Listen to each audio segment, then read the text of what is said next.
ዛሬ ሁለት ነገር ነው ይዤላችሁ የመጣሁት። አንደኛው በጣም ስጠብቀውና ስፈልገው የነበረው ነገር ነው። እሱም የቡዜ ምላሽ ምን ሊሆን ይችላል፣ የቡዜ ምክር ከዚህ በኋላ ምን ሊሆን ይችላል። እንግዲህ ፍቅርን ይዞ መጧል። ለሄርሜላ ስትል ነበረ ከሩታ አስበልጣ ለሄርሜላ ቦታና ስትሰጥ ነበር። በአጭሩ አብርሽ ከሄርሜላ ጋር ህይወቱን እንዲቀጥል ፈልጋ ነበር፣ ግን ያ ነገር አልሆነም። እስኪ ዛሬስ ምን አይነት ምክር ልትሰጥ ትችላለች፣ በምን አይነት መንገድስ ልትቆጣው ትችላለች የሚል በጣም ጉጉት ነበረኝ። ሁሉንም ነገር ተናግራለች። አብርሽም እንግዲህ ስለ ፍቅር ያልተጠበቀ ነገር ለቡዜም ለሚዲያም ተናግሯል። እሱን የምነግራችሁ እንዲሁም ደግሞ ሀሳብ የምንሰጥበት ይሆናል። ሌላኛው ደግሞ ኤፍሬም እንግዲህ መጀመሪያ ፍቅረኛ ነበረ። የወንድሙን እርሻ ወንድሙ አረሰዋሉ። ከዛ ደግሞ ያልሳካለት አልሆነለት ሲል ሲጀመር ህይወት የለውም የራሱ እዛም እዚህም እየገባ ማለቅለቅ እንጂ የትክክለኛ ህይወት ኑሮት አላውቅም። ከዚህ በፊት በጣም ብዙ ቆንጆ ሴቶች አብረውት ሆነው ነበረ። በተለይ ቤዛ ግን ከሷ ጋር እንኳን ተስማምቶ በመስመር ይዞ እንደ ትልቅ ሰው እንደ የእውነት እንደ ወንድ የራሱን ህይወት የራሱን ኑሮ ሲመራ አይቼው አላውቅም። በሰው ህይወት ዘው ብሎ እንደገባ እንዳሽቃበጠ ነው የማውቀው። ለማንኛውም ኤፍሬም ታዲያ ዛሬ ሄርሜላ እንግዲህ አብርሽ ዛሬ በነገራችን ላይ የሄርሜላ ልደት ነው። ሃፒ በርዝዴይ ማለት ፈልጋለሁ። ቀሪ ዘመንሽ የተባረከ ይሁን። ክብርሽን የምታስጠብቂበት፣ ሴትነትሽን የምታስጠብቂበት፣ የሴትነት ዋጋው ክብሩ መጠኑ የገባሽ ዘመን እንደሚሆንልሽ ተስፋ አረጋለሁ። እንዲህ ክብርሽን ጥለሽ ሴትነትሽን ጥለሽ በአደባባይ ላይ ወጠሽ ወንድ እየተከተልሽ ሳይሆን አንቺን ወንድ እያሳደደ በቃ የትገባች በቃ ብለው በውበትሽ ተማርከው በትህትናሽ በሴትነትሽ በክብርሽ በቃ ተማርከው መጠው አንቺን እንዲፈልጉ ነው የምመኝልሽ። ሀፒ በርዝዴይ ለማለት ነው ባጭሩ። ሶ ሄርሜላን አግኝቶ እንግዲህ ከአብርሽ አጠገብ እንዳይሽ አልፈልግም፣ አንቺ ነሽ ወደ ፍቅር እንዲሄድ ያደረግሽው። መጀመሪያው ኑሮ ከሩታና በአብርሽ መሀል ባትገቢ የእነሱ ትዳር አይፈርስም ነበረ፣ እነሱም አይለያዩም ነበር። አብርሽም ይሄን ያህል ወስኖ ወደ ፍቅር አይሄድም ነበር። ስለዚህ አሁንም ሩታን በመታረቅ ሰበብ እዚህ እዛ እያልሽ ነው፣ በዙሪያችን እያንጃበብሽ ነው፣ በጣም ብዙ ነገር እያረግሽ ነው። ስለዚህ በቃ ከህይወታችን ውጪ ወይም ደግሞ ከሩታም ከአብርሽም ራቂ እያላት ነው የሚገኘው። ሄርሜላም እንግዲህ መመለስ ያለባትን ነገር መልሳለች። ለማንኛውም መጀመሪያ እስኪ ስለ አብርሽና ስለ ፍቅር ወይም ደግሞ ስለ ቡዜ ላወራላችሁ። እንግዲህ ፍቅር መጣለች። ከዚህ በኋላ ያው ብዙ ጊዜ ተረሳስተው ስለነበር ተራረቀው ስለነበር አረ እንደምን አይነት ጨምላቆች ናችሁ ግን ፈጣሪ ወይ ጉድ። እና በቃ ተቆጪ የሌለው ሰው ተቆጣጣሪ የሌለው ሰው ፈጣሪን የማይፈራ ሰው እንዲህ ነው የሚኖረው።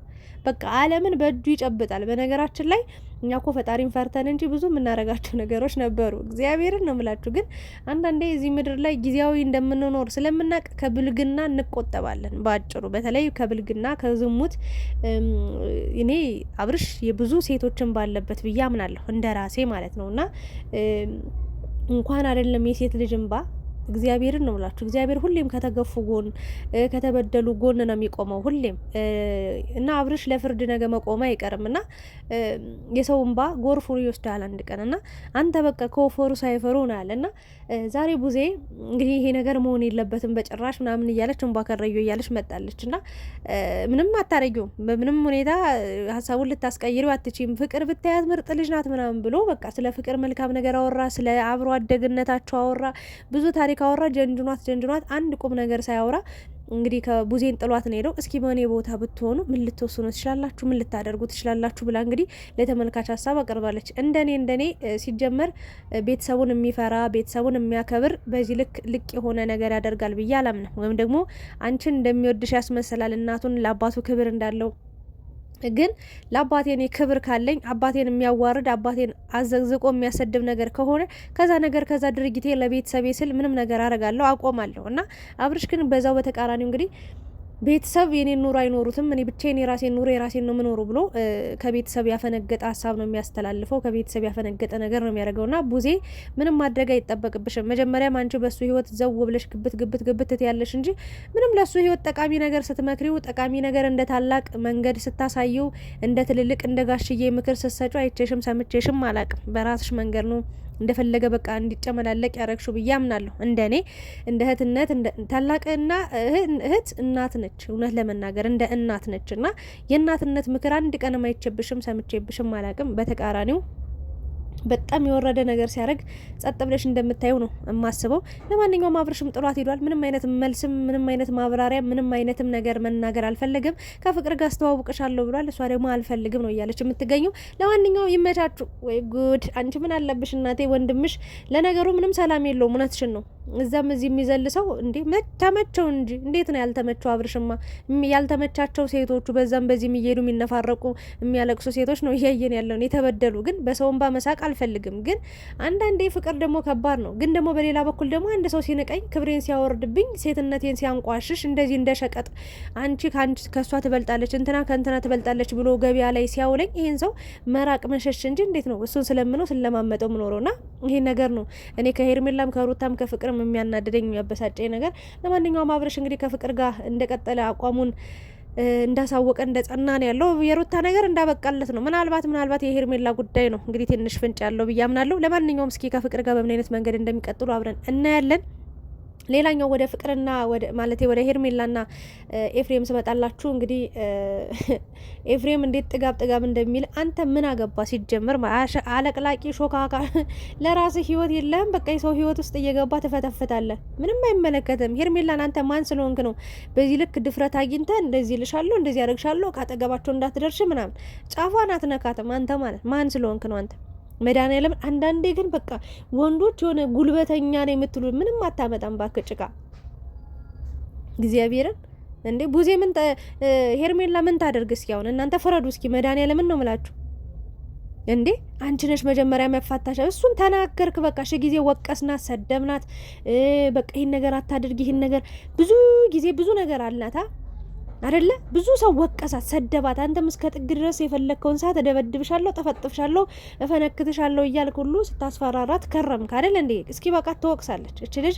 በአንድ ቀን ጥፋት ሺ ጊዜ መሰደብ መወቀስ አለባት ብዬ አላምንም፣ እንደኔ ማለት ነው። ስለዚህ ኤፍሬም ጥጋብህን በልክ አድርገው፣ ምንም አታመጣም። ከፈለክ ወንድምህን እዛ የሚንዘላዘለውን ወንድምህን ሸክፈ አኑር፣ አስቀምጥ። ካልፈለክ ደግሞ አርፈ ተቀመጥ። አንተ እኮ ያንም ይሄንም መቅመስ የምትፈልግ የወንድምህ ምትክ እኮ ነህ አንተ። በነገራችን ላይ የአብርሽን ቀጣይ ትውልድ የሚያቆየው እሱ ነው።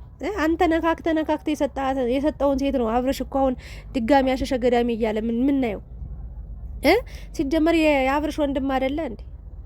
ለአንተ እንኳን የሚያለቅስልህ ሴት የለም። ልንገርህ ብዬ ነው። በነገራችን እንደው የምሬን ነው። ሄርሜላን በጣም እንደሚወዳት ግልጽ ነው። ከየትም አታግብ በየትም በኩል ብለህ እንደው ልትቆነጥራት አትችልም።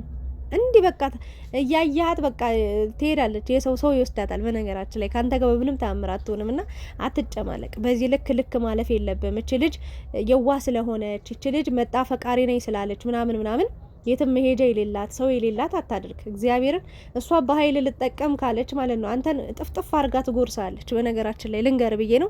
ለማንኛውም ሄርሜላን የመናገር መብት ማንም የለው ማንም ማለት ነው በዚህ ሰዓት እና እሷም ተጎጂ ስለሆነች ከተጎጆች መሀል አንዷ ስለሆነች ግን ያው ታያለ በራሷ መንገድ ስትመጣ ደግሞ ምን ያህል ትልቅ ክብር እንደሚኖራት እናያለን። እና ኤፍሬም በዚህ ልክ ማሽቃበጥ አይጠበቅብም። የራስን ኑሮ ኑር ከቻልክ፣ ካልቻልክ ደግሞ በሄርሜላ ህይወት ዘው ብላ አትግባ ለማለት ነው። እንግዲህ አየውን ፈርቶ ዳውላውን አሉ። አብርሽን ሄደ ጠይቅ፣ ፍቅርን ወስዶባል። ፍቅርን ወይ ጉድ!